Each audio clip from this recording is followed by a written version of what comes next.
Watafiti wanatueleza kwamba ndio mwanamke akikwambia neno niko sawa, hiyo niko sawa unaweza kuitafsiri imebeba maana zaidi ya 27 tofauti, maana tofauti zaidi ya 27. Zaidi ya 27. Ni sawa, ni kweli. Mimi si mwanamke, niko hapa. Jana ilikuwa zamu ya kuwazungumzia wababa, kuwasemea wanaume. Na leo tu nichukue nafasi ya kuwasemea semaji. Nichukue nafasi ya kuwasemea wanawake. Kweli anaweza kukwambia niko sawa lakini asiwe sawa. Moja, either anaweza kawa hataki kuzungumza kwa wakati huo.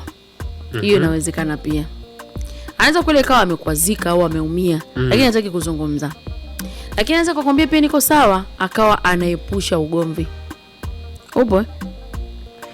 Anaepusha ugomvi. Anaona akiongea zaidi inaweza ikaleta mtafaruku. Kwa hiyo bora anyamaze, anakuambia tu niko sawa. Au anaweza kukwambia uko sawa kumbe anahitaji umjali zaidi. Mwanamke huyo anaweza kukwambia uko sawa, anatamani umuulize mara ya pili kumuuliza uko sawa mama. Sasa wewe ndio ile kikomando mwanangu, kirungurungu kiafande nini samani ni mafande. Ile kuna ule mwanaume unamuuliza mwanamke kiuka kamavu kwamba uko sawa.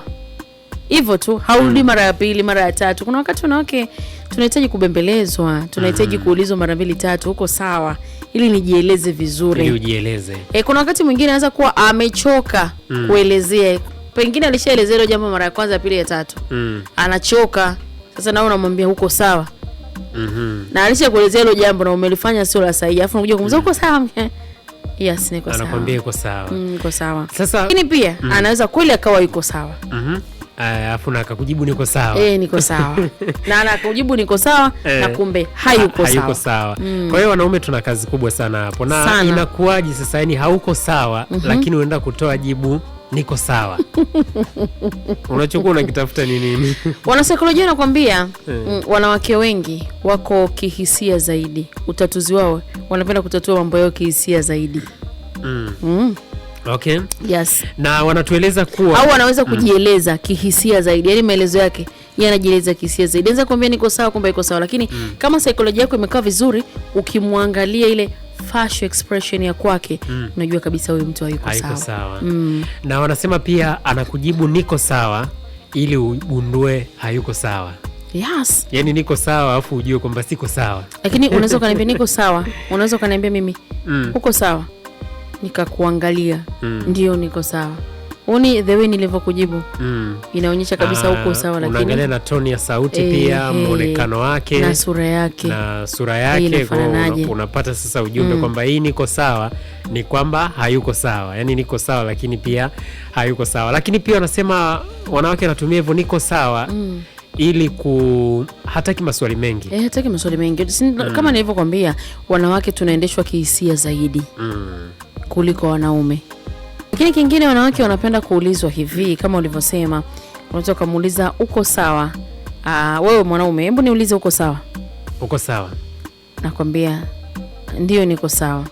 Lakini wewe lazima unatakiwa urudie uniambie kwa nini unasema uko sawa na wakati mimi nakuona hauko sawa. Anataka ile attention. Kuna attention fulani tunakapenda, tunakataka. Yaani kwa nini unasema uko sawa wakati mimi nakuona kabisa hauko sawa? Hebu kaa chini, niambie tatizo liko wapi? Shida ni nini? Nataka kujua hiyo mbona hiyo niko sawa yako haijakaa vizuri, haijakaa kimkao. Unajua kuna mtu anaweza kuuliza uko sawa kumbe naye anajua kabisa tatizo lao kutokuwa sawa, lakini anakuuliza uko sawa.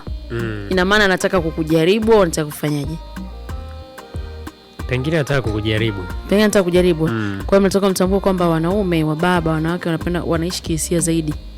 Okay. Lakini wanaume wanachukulia maneno kama yalivyo. Uko sawa? Ndio niko sawa. Anakuacha anaendelea na shughuli zake. Lakini mwingine akishajua saikolojia ya mtu wake ni rahisi sana kumuuliza wewe unasemaje uko sawa na wakati na kuona hauko sawa. You are not okay. Nimekuzoea ukiwa unacheka, nimekuzoea ukiwa unaongea. Mfano mzuri, umeshamzoea Nuhu ni very talkative, si ndio au Mwakasala. Unajua hata usikitulia kabisa unaona leo mwanangu chifu hayuko. Sio unaelewa? Kwa hiyo akiwa hayuko sawa unamjua kabisa huyu chifu mbona nimwambia uko sawa, akamwambia niko sawa. Lakini still akawa yuko quiet. Hayuko sawa. Chifu hawezi kuwa quiet. Alafu kimjumlisha na yule mwanae Mwakasala Junior. Wote hawezi kuwa quiet. Haiwezekani. Mwakasala Junior akawa yuko quiet. Haiwezekani. Atakuwa hayuko sawa, ndio maana anaanza akawa yuko quiet. Kwa hiyo ni rahisi watu kama hawa kuwajulia kwa haraka zaidi. Na ninawaambia kabisa pale Baba Ima siku chifu akiwa yuko sawa, anajua kabisa. Anajua. Basharuti. Basharini. Anajua kabisa. Sasa wanaume tuna kazi kubwa sana. Yaani uambiwe niko sawa, kwanza uanze kuifikiria ile iko sawa imebeba maana gani? Kwenye hizo maana 27 hii iko wapi? 27 ni mchezo. Uanze kufikiria. Tuna kazi.